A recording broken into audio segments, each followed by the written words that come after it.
Well, good morning, and thank you very much for joining us. I am Yori Folari. Thank God it's Friday. Hope we meet you well. Okay, so we can continue. We have another week.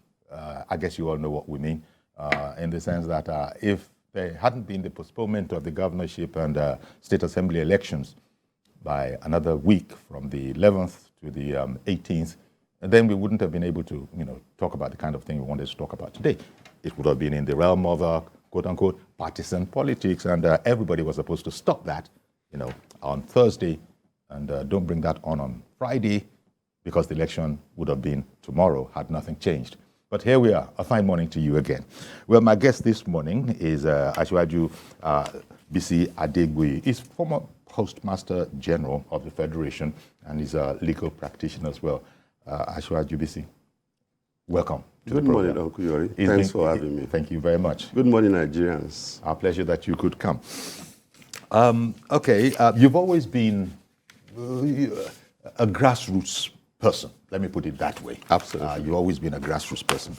You have contested in the past for a senatorial seat. I don't know where you'll be going next, but you're active in there. So it seemed to us that as an old friend of the house, you're a fine person to, talk about, after the election, the way forward, the task ahead of the incoming administration. Thank you, Uncle Yori. Let me first and foremost congratulate the President-elect Asiwaju Bola Ahmed Tinubu for his victory at the polls, and his vice presidential candidate, who is now the vice president-elect, and Nigerians for their resilience, doggedness, and commitment to democratic ideals in spite of, challenges. And the APC northern governors, who decided that in the spirit of equity, justice, and fair play, and in order to try to build a nation, manage diversity, the southern part of Nigeria should produce the presidential candidate and subsequently the president-elect. I thank you all, those statesmen. Which came from a sort of a political negotiation. Yes. Politics is about settlement negotiation. Nation building is also the same. Uncle Yori, we have mismanaged diversity in Nigeria, but there are ways to go about that. That is that. Mr. President-elect, let me quote you from your book, sir. Financialism, drawing water from an empty well. That is where we are now. I've read it. You are a dogged fighter. You are a grandmaster. Now, elections all over the world are heavily, they contest for power with all their might, publicity, and all of that. And it isn't always pretty. It's not. The struggle for power, the struggle for the soul of Nigeria is not a tea party. And therefore, pragmatic politician like Asiwaju Bola Ahmed Tinubu, who is a grandmaster, should be commended for his doggedness. So also for the opposition, because without opposition, you are not likely to have a democracy that will give equal opportunities, engender growth, and sustainable self-development. Now, setting an agenda for Mr. President-elect: reforms, reforms, and reforms. Okay, at that stage... Reform of the economy. At that stage, you will continue, but at that stage, I wanted to throw in the fact that when I introduced you, many will know that you're the former Postmaster-General, but nowadays, you are more closely linked or identified with GAIN, which is an acronym for Grassroots Addressing an Identity Network. And it says here that initiatives that drive growth. Absolutely, sustainable growth. And I was going there. Because so when is the word growth that triggered me. Yeah, when I said reforms, reforms, reforms. This will encapsulate security, economy, how to grow the economy, and then how to reduce poverty.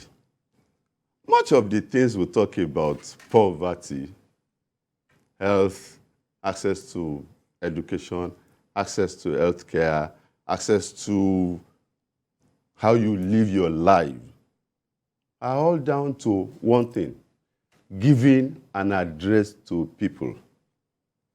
Let me demonstrably say it. In the United Kingdom, as we speak, because of the soaring prices of gas, X amount of money are being paid ongoing to cushion the deleterious effect of the soaring gas prices owing to the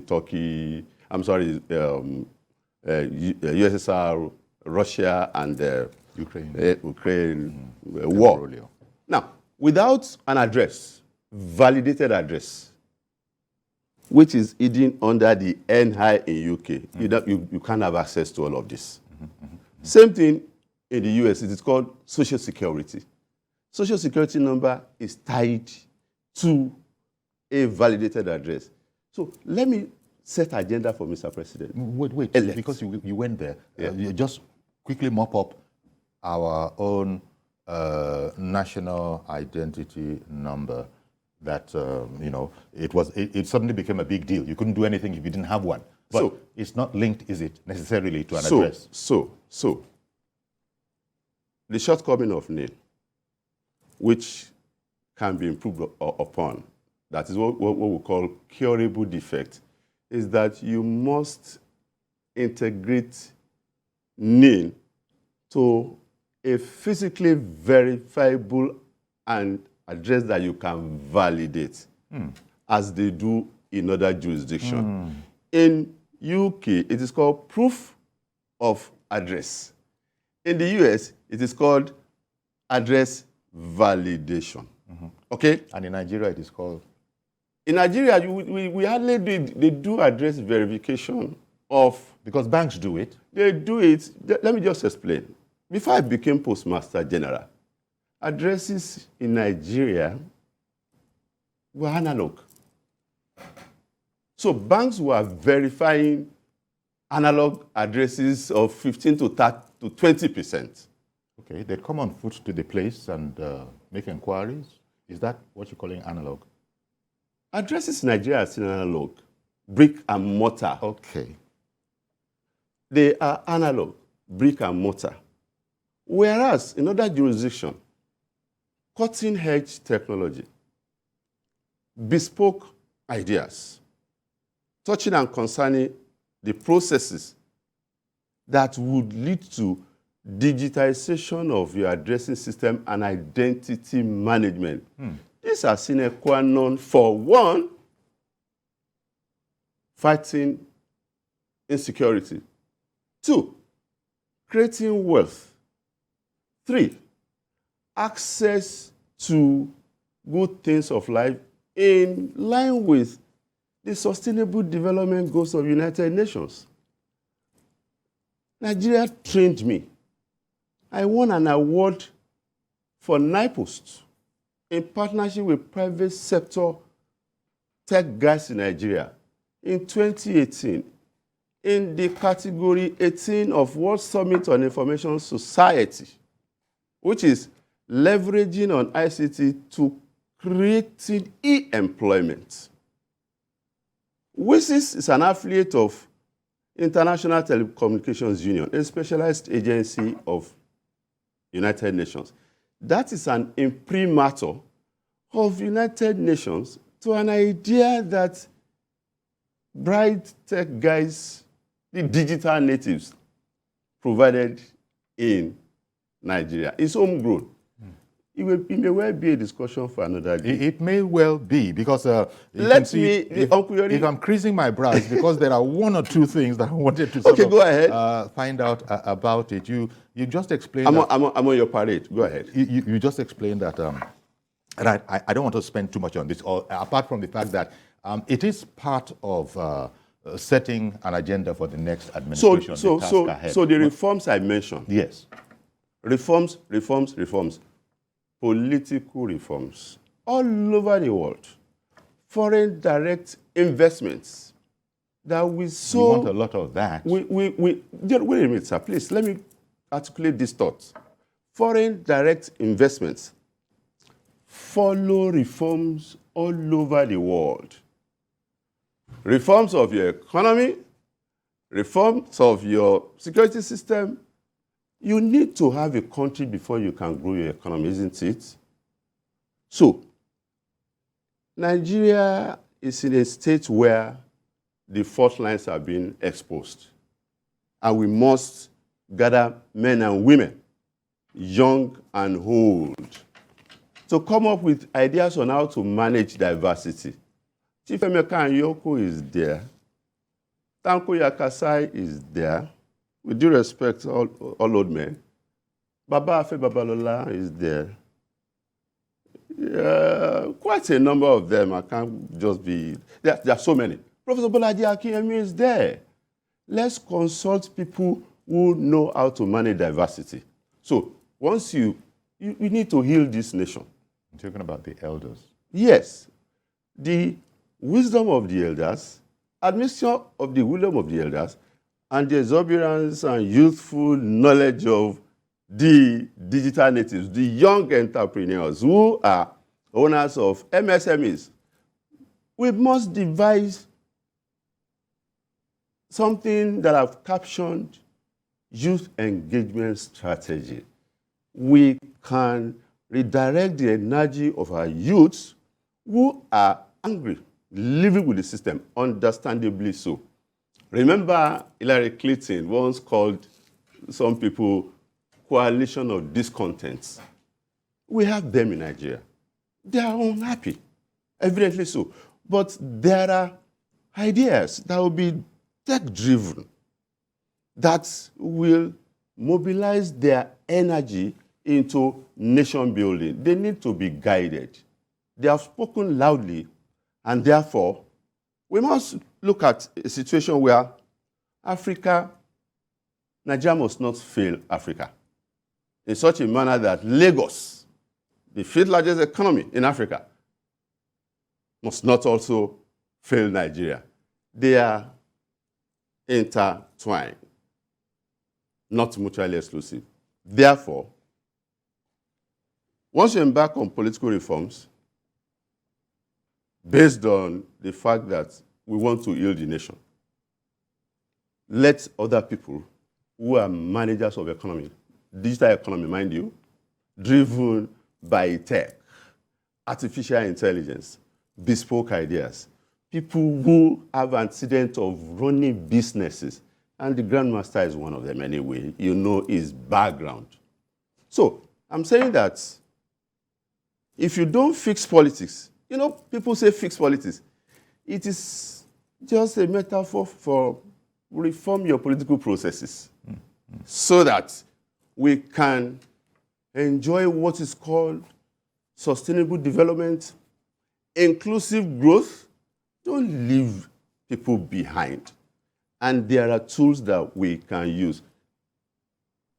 Can I just address this from the background of being a lawyer and a tech enthusiast and health and nutrition enthusiast? I've veered into many areas when I got whimsically removed as Postmaster-General. That is a story for another day. But here is the case. Check the history of, or the trajectory of, or the economy of 20 most developed countries in the world. Why do they have developed postal administration? Mention them. Let me be the interviewer. Switzerland, US, China, just mention them. Which means that there is a nexus. There is a connecting link between development, reduction of poverty, and the postal administration. So people who who don't know the dynamics of postal administration will just be talking about selling of stamps. It's understandable. And I can say this, before I became Postmaster-General, I had no idea about our address because I grew up in Ibadan. NW1/333 Chief Agbaje Memorial Street, Aye Ibadan, Northwest Ibadan. From there, moved to SW8. Which is an analog address. Oh, up till now, that's what they still use. That's what they still use. And you said that all of this is analog. And a lot of what you've said actually is going in the direction of, you hear the complaints from the youth, sort of me formulating it, that, look, they don't speak our language. Yeah. So, Asiwaju has said, I hear you loud and clear. Good.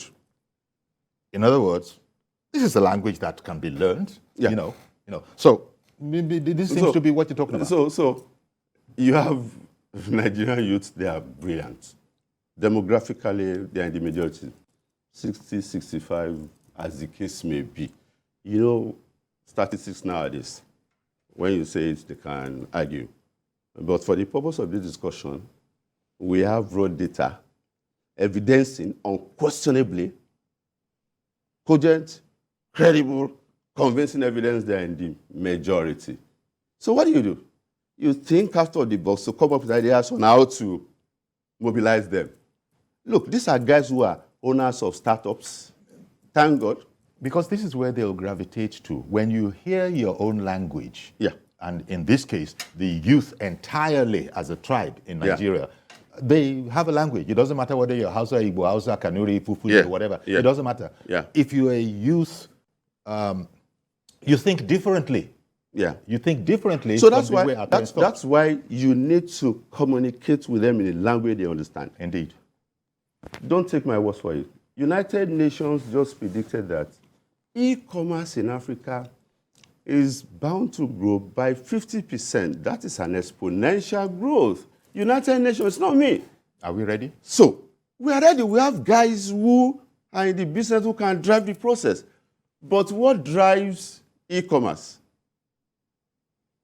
Payments, logistics, and finally, addresses, because you need to know the people, the location of the people where you're going to deliver your parcels and packages. Korean logistics companies, I engaged them when I was Postmaster-General.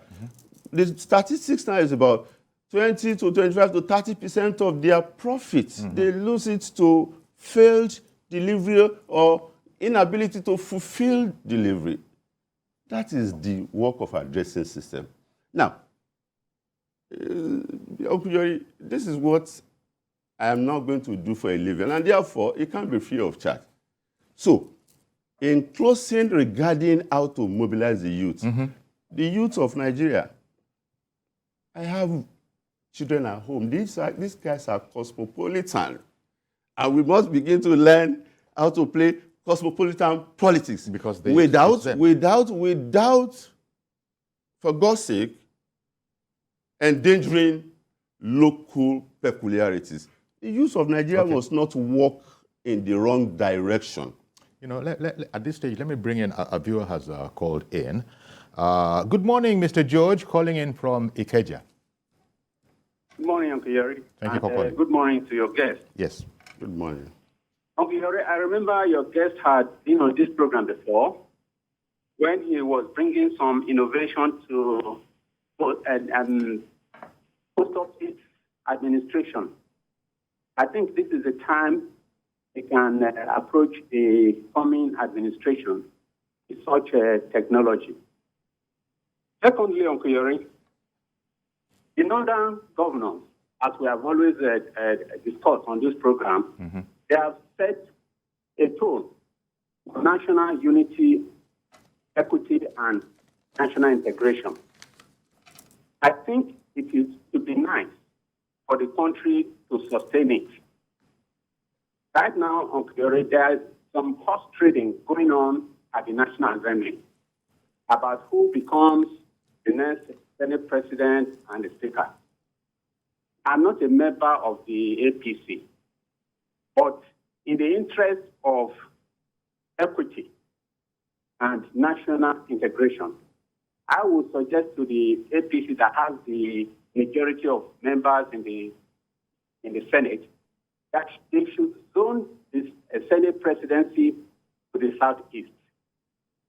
We are hearing names of people who are from the north coming to the forefront in that list. I, as a person, it's just my own opinion.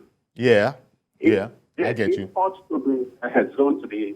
And then what happened to the APC in 2015? That somebody went to the Senate, hijacked it, and for the first 4 years, the president could not do anything.